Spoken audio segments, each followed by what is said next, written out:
akan menjelaskan tentang bagaimana sih pengaruh tenaga endogen terhadap pembentukan Gunung Bromo.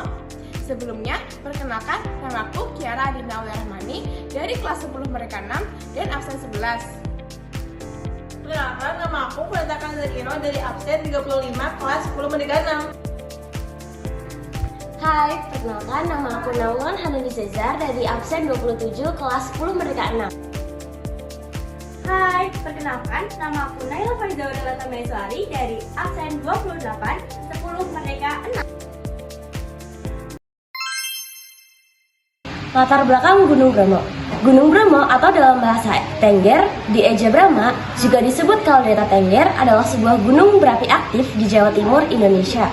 Bromo sendiri diambil dari sebuah nama dewa dalam kepercayaan agama Hindu, yaitu Brahma, yang memiliki ketinggian 2.614 meter di atas permukaan laut, lalu terletak di koordinat 7,942 derajat lintang selatan dan 112,95 derajat bujur timur dan berada di 4 wilayah kabupaten, yakni Kabupaten Probolinggo, Pasuruan, Lumajang, dan Kabupaten Malang. Gunung Bromo terkenal sebagai objek wisata utama di Jawa Timur. Terbentuknya Gunung Bromo awalnya adalah akibat letusan Gunung Tengger, yang pada saat itu menjadi gunung paling tinggi di Indonesia. Selanjutnya, terjadilah letusan gunung yang sangat dahsyat pada masa itu dan menghasilkan kaldera yang memiliki diameter hingga lebih dari 9 km. Sementara materi vulkanik dari letusan Gunung Tengger tersebut saat ini berubah menjadi hamparan pasir di destinasi wisata Gunung Bromo. Pada tengah kaldera muncul salah satu gunung yang masih aktif. Gunung tersebut tidak lain dan tidak bukan adalah Gunung Bromo. Iklim di sekitar Gunung Bromo adalah iklim tropis dengan suhu rata-rata 10 hingga 20 derajat Celcius dan curah hujan yang cukup tinggi, yaitu sekitar 3.000 mm per tahun. Kondisi iklim ini membuat Gunung Bromo memiliki vegetasi yang sangat kaya dan beragam. Hutan hujan tropis dan savana menjadi ciri khas dari vegetasi di sekitar Gunung Bromo. Berbagai jenis tanaman dan hewan hidup di daerah ini, seperti pohon pinus, pohon eukaliptus, kera, monyet, dan burung-burung. Gunung Bromo juga memiliki keunikan geologis yang sangat menarik. Gunung ini memiliki kawah yang sangat besar dan dalam, dengan diameter 800 dan kedalaman 200 meter. Kawah ini terbentuk dari letusan gunung berapi yang sangat kuat pada abad ke-10. Selain itu, Gunung Bromo juga memiliki beberapa danau kawah yang sangat indah dan menarik. Jenis batuan di Gunung Bromo. Jenis batuan di Gunung Bromo terbagi menjadi 3, yaitu batuan vulkanik, batuan sedimen, dan batuan metamorf. Batuan vulkanik. Batuan ini terbentuk dari magma yang keluar dari gunung meletus dan membeku di permukaan. Contohnya ada batuan basal, batuan andesit, dan batuan riolit. Yang pertama adalah batuan basal. Batuan basal adalah batuan beku yang berwarna gelap dan kaya akan mineral besi serta magnesium. Yang kedua ada andesit. Andesit adalah batuan beku berwarna abu-abu yang sering ditemukan di gunung api yang aktif. Yang terakhir ada riolit. Riolit adalah batuan berwarna terang yang memiliki kandungan silika tinggi dan jarang ditemukan. Yang kedua ada batuan sedimen. Batuan sedimen adalah material dari letusan gunung yang dapat terbawa angin atau air dan mengendap terbentuk menjadi batuan sedimen. Contohnya ada pasir vulkanik, kerikil dan batu apung, serta tanah liat. Yang pertama yaitu pasir vulkanik. Pasir vulkanik adalah hasil dari erosi batuan vulkanik yang tersebar luas di sekitar kaldera Bromo. Yang kedua, kerikil dan batu apung. Kerikil dan batu apung adalah material ringan yang terbentuk dari letusan eksplosif. Yang terakhir yaitu tanah liat. Tanah liat terbentuk dari pelapukan abu vulkanik yang halus. Yang ketiga atau yang terakhir ada batuan metamorf. Batuan metamorf adalah batuan yang terbentuk akibat tekanan dan suhu tinggi dalam waktu yang sangat lama. Contohnya ada batu marmer dan slate. Marmer berasal dari batu kapur yang mengalami metamorfosis. Sedangkan slate terbentuk dari batuan sedimen seperti serpih yang mengalami tekanan tinggi. Selanjutnya, saya akan menjelaskan struktur geologi dari Gunung Bromo. Struktur yang pertama adalah kaldera Tengger. Kaldera ini merupakan cekungan besar dengan diameter sekitar 10 km, terbentuk dari letusan gunung api purba yang sangat besar. Setelah letusan, bagian tengah runtuh membentuk depresi yang kemudian terisi dengan pasir vulkanik. Struktur yang kedua adalah kerucut vulkanik. Gunung Bromo sendiri adalah kerucut vulkanik yang terbentuk akibat akumulasi material letusan seperti lava, abu, dan lapilli. Bentuknya yang khas menunjukkan bahwa gunung ini masih aktif dan bisa mengalami erupsi kapan saja.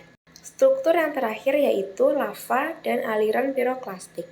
Lava adalah cairan magma yang mengalir keluar saat letusan. Sementara itu, aliran piroklastik adalah campuran gas panas, abu, dan batuan yang meluncur dengan kecepatan tinggi. Aliran ini berbahaya bagi lingkungan sekitarnya. Gunung Bromo adalah salah satu objek wisata yang indah yang berada di Indonesia, tepatnya berada di Jawa Timur. Namun, di balik keindahannya tersebut, Gunung Bromo memiliki proses geologis yang dinamis, yaitu tenaga endogen. Apa itu tenaga endogen? Tenaga endogen adalah energi yang berasal dari bawah bumi.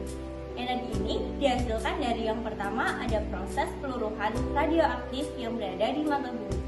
Yang kedua adalah aktivitas tektonik, di mana pergerakan lempeng bumi, pembentukan gunung, dan aktivitas tektonik lainnya. Dan yang ketiga adalah magma yang keluar di permukaan bumi yang membentuk gunung berapi. Gunung Bromo merupakan bagian dari rangkaian pegunungan Tengger yang terbentuk karena aktivitas endogen, terutama pergerakan lempeng tektonik di daerah Jawa Timur. Daerah tersebut berada pada zona subduksi, di mana lempeng samudra bertemu dengan lempeng benua. Proses subduksi ini menyebabkan terjadinya pelepasan energi yang mendukung aktivitas vulkanik di wilayah tersebut.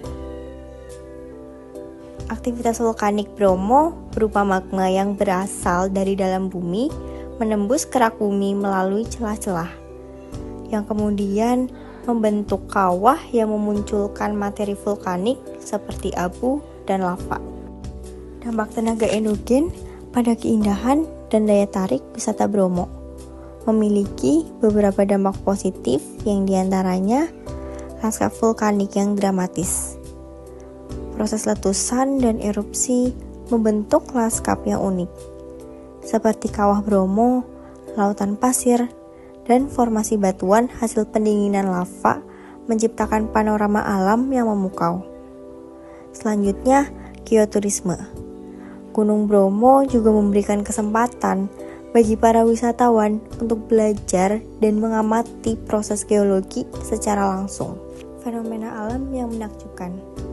Salah satu momen paling terkenal di Bromo adalah pemandangan matahari terbit di atas lautan pasir dengan latar belakang kawah Bromo yang berasap. Fenomena ini terjadi karena interaksi antara kondisi atmosfer dan sisa-sisa aktivitas vulkanik, yang merupakan dampak langsung dari tenaga endogen. Saya akan menjelaskan tentang dampak Gunung Bromo terhadap lingkungan sekitar. Dampak positifnya, yang pertama, Gunung Bromo memiliki peran penting sebagai penghasil oksigen dan sumber air bagi kehidupan masyarakat. Yang kedua, ekosistem unik di Gunung Bromo ini menjadi habitat bagi banyak jenis hewan dan tumbuhan, sehingga menjadikannya destinasi wisata alam yang sangat populer hingga saat ini. Yang ketiga, pariwisata di Gunung Bromo memberikan dampak ekonomi positif bagi masyarakat sekitar dan mendukung pengembangan wilayah. Dan terakhir, kawasan sekitar Gunung Bromo juga berfungsi sebagai tempat pendidikan alam, di mana masyarakat dan pengunjung dapat belajar mengenai vulkanologi, geografi, dan konservasi alam. Selanjutnya ada beberapa dampak negatif Gunung Bromo terhadap lingkungan sekitar. Letusan Gunung Bromo membawa dampak negatif yang luas dan serius bagi lingkungan dan kehidupan manusia. Salah satu dampak utamanya adalah polusi udara yang dihasilkan oleh letusan tersebut yang membahayakan kesehatan manusia dan hewan. Partikel debu vulkanik yang tersebar di udara dapat mengurangi kualitas udara, menyebabkan gangguan pernapasan, serta meningkatkan risiko penyakit pernapasan yang tentu saja membebani sistem kesehatan. Selain itu, kerusakan lingkungan akibat letusan Gunung Bromo juga sangat signifikan. Bentuk tanahnya berubah, hutan-hutan rusak, dan ekosistem alam terganggu, mengakibatkan hilangnya keanekaragaman hayati. Aktivitas gunung berapi juga memicu bencana alam seperti lahar, banjir, dan tanah longsor yang membahayakan jiwa dan harta benda, serta memperburuk kondisi sosial dan ekonomi di kawasan tersebut. Letusan Gunung Bromo juga menyebabkan perubahan iklim lokal. Tertutupnya sinar matahari akibat tebalnya debu vulkanik menurunkan suhu secara drastis, mempengaruhi pola cuaca di sekitarnya, dan menambah ketidakpastian bagi masyarakat yang bergantung pada kondisi cuaca yang stabil. Untuk menghindari dampak negatif dari aktivitas Gunung Bromo, ada beberapa langkah yang dapat diambil baik oleh masyarakat sekitar, pengunjung maupun pihak berwenang. Yang pertama, pemerintah dan Badan Vulkanologi harus terus memantau aktivitas vulkanik Gunung Bromo secara intensif dan memberikan peringatan dini kepada masyarakat dan wisatawan jika terjadi peningkatan aktivitas. Yang kedua, memberikan edukasi kepada masyarakat sekitar tentang cara-cara menghadapi bencana vulkanik seperti evakuasi yang aman dan penggunaan masker untuk menghindari debu vulkanik. Yang ketiga, jika ada peningkatan aktivitas vulkanik yang signifikan, penutupan sementara kawasan wisata di Gunung Bromo perlu dilakukan untuk memastikan keselamatan wisatawan. Yang keempat, mengurangi dampak debu vulkanik dengan menjaga kebersihan kawasan wisata dan mengurangi kerusakan lingkungan akibat aktivitas manusia yang berlebihan di sekitar gunung. Yang kelima, wisatawan yang berkunjung pada saat kondisi berbahaya harus dilengkapi dengan masker untuk menghindari paparan debu vulkanik yang bisa berbahaya bagi kesehatan pernapasan.